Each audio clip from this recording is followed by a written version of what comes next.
Good evening, good evening. This is Principal Darby, and I am here to read you your bedtime story.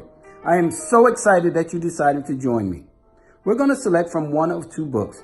The first book is titled Animals in Winter. That looks like a good book. The second book is titled Wild About Books.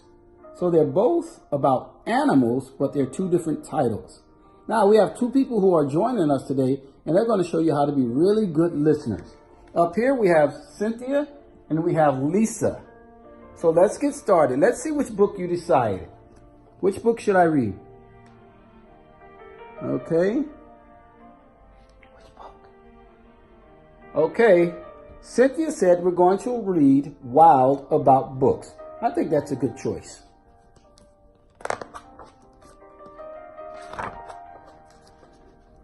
It started in the summer of 2002 when the Springfield librarian, Molly McCrew, by mistake, drove her bookmobile into the zoo. Molly opened the door and she led down the stairs, turned on the computer, and sat in her chair. At first, all the animals watched from a distance, but Molly could conquer the strongest resistance. So you see what happened? She drove her bookmobile into the zoo, and she just started reading.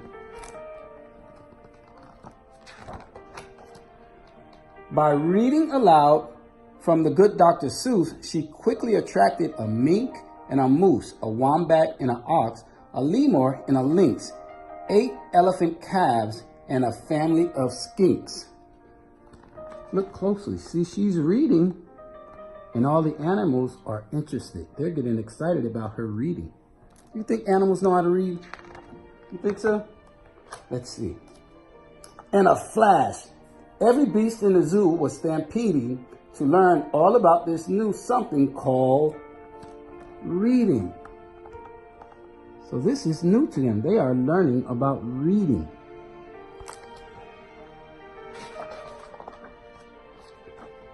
Forsaking their homes, their nests, and their nooks, they went wild, simply wild and wonderful about books.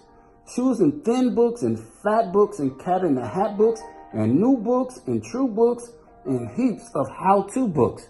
So they were grabbing all kinds of books. You see that?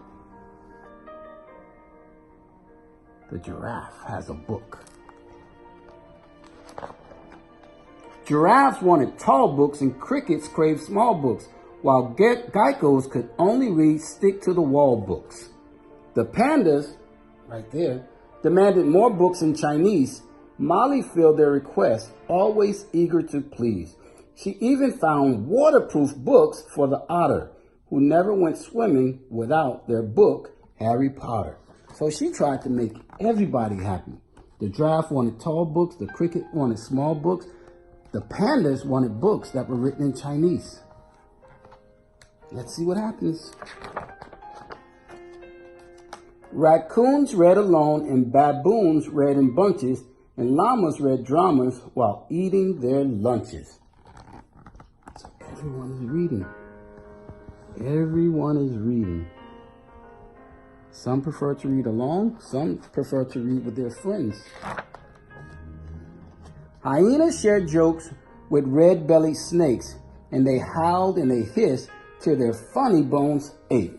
So they had to be reading some books that were pretty funny. Look at that look on his face.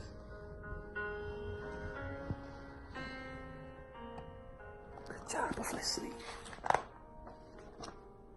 A tree kangaroo who adored Nancy Drew began solving mysteries right there at the zoo, such as why were their books long overdue. So they like to read the mystery novels, like what's happening, things, trying to figure them out. Guys are doing a good job.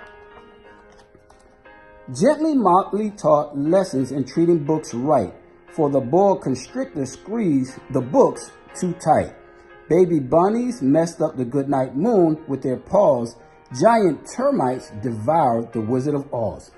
So they didn't know how to treat the books, so she had to teach them how to treat the books so others can read the books when they're done, or they can read the books again. I believe Miss Charlier has taught you all how to treat books. And Bear's love of books was completely outrageous. They licked all the pictures right off of the pages. That's not good because then we won't be able to see the pictures. But they didn't know, so she had to teach them. You guys are doing a very good job. Tasmanian devils found books so exciting that soon they had given up fighting for writing.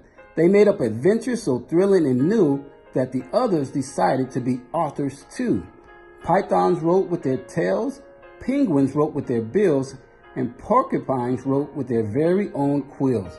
So everyone's finding a way to write, even if they don't have hands. Do you like to write? At the new insect zoo, bugs were writing all over